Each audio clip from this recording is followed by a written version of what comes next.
Well, we're in the final parliamentary fortnight before the election and cost of living is the biggest issue. But Albanese is trying to claim everything's all rosy. Prime Minister, by what percentage has the cost of food increased since the election of the Albanese Labor government? What we know is that inflation is now at 2.4%, not one but two budget surpluses, back-to-back surpluses. If they had their way, there wouldn't be cheaper medicines.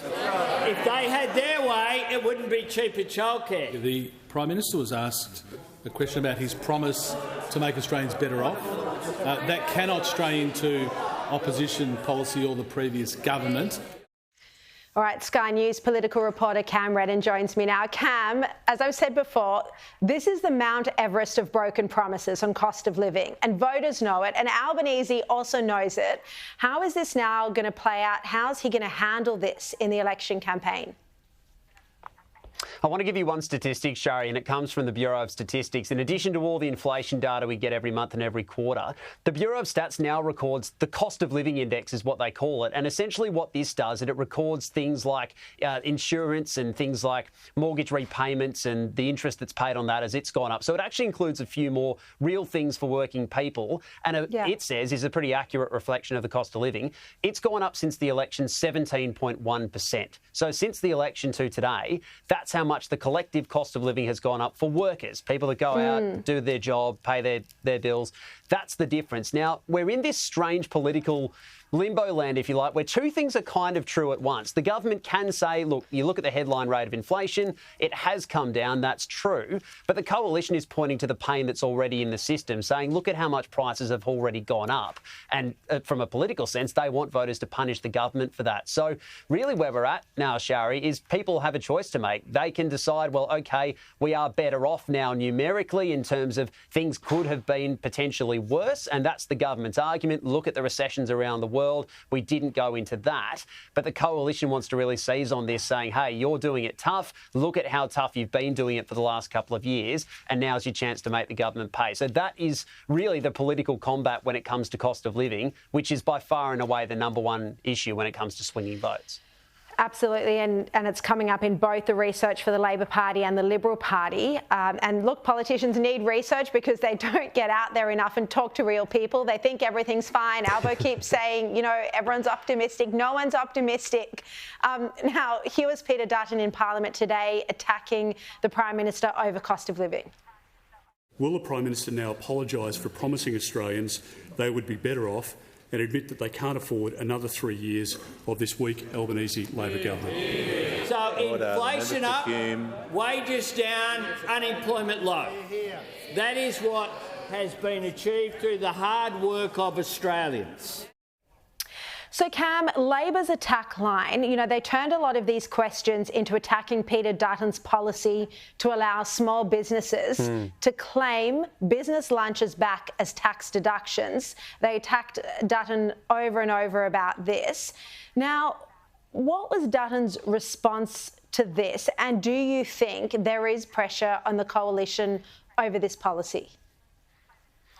I think there's pressure for them to show their homework when it comes to the costings, Shari. This is where there's a dispute now. We even reported today, we revealed on Sky that Angus Taylor, the Shadow Treasurer, has written a fairly pointed note to the Secretary of the Treasury Department, Stephen Kennedy. The Shadow Treasurer is ropeable that they have gone and costed this policy. Now, the government will say that it has put forward a hypothetical policy to go and cost it and see how much it would cost the budget. And Treasury has come back with a figure as high as $10 billion a year. The opposition says, no, it's more like $125 million. They're citing the Parliamentary Budget Office. So you've got two departments essentially coming up with different figures. And the Treasurer is really daring Angus Taylor and the coalition to put their costings out there, which it hasn't yet done. I think, to be honest, this is all political bun fighting, Shari. I don't think that is a real needle mover. Where it will be interesting, though, is once we do get to the campaign in what the coalition could add in addition to this. This would be one measure, in theory, to get small businesses and their workers, maybe help with staff retention, go out and put some money into cafes and restaurants. So you can see the logic behind that. Will there be more, I think, is the big question, because the one attack line the government really has on this is it's the boss taking themselves out to lunch. That's their argument. What else the coalition will flesh out when it comes to its policy and other potential tax changes, I think that will be key, and maybe putting out some bigger carrots, if you like, to dangle rather than just this one at this stage.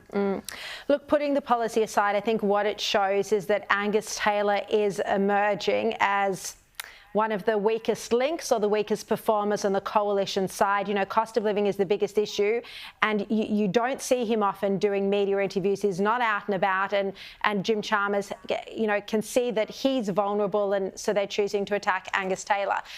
We've got about a minute left, Cam, but I want to ask you about the anti-Semitism motions we saw today. Dutton clearly much stronger than the Prime Minister on this.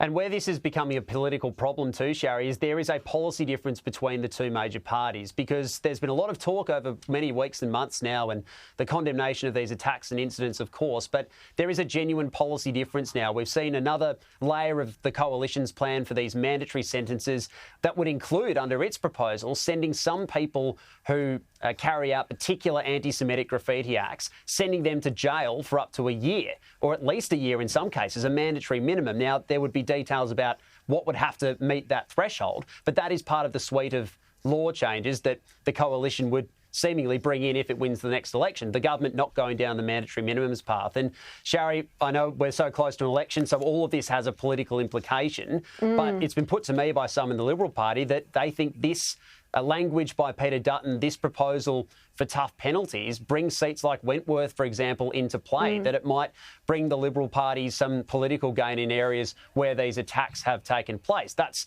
the brute reality of the politics of it, but the policy difference is where there's a bit of a rub here for voters, I think, too. I mean, I think that's no question that a lot of voters will be supporting it, but I don't think that's why Dutton's doing it. I think you can tell when he speaks, he genuinely cares about this issue. He's not doing it for the politics.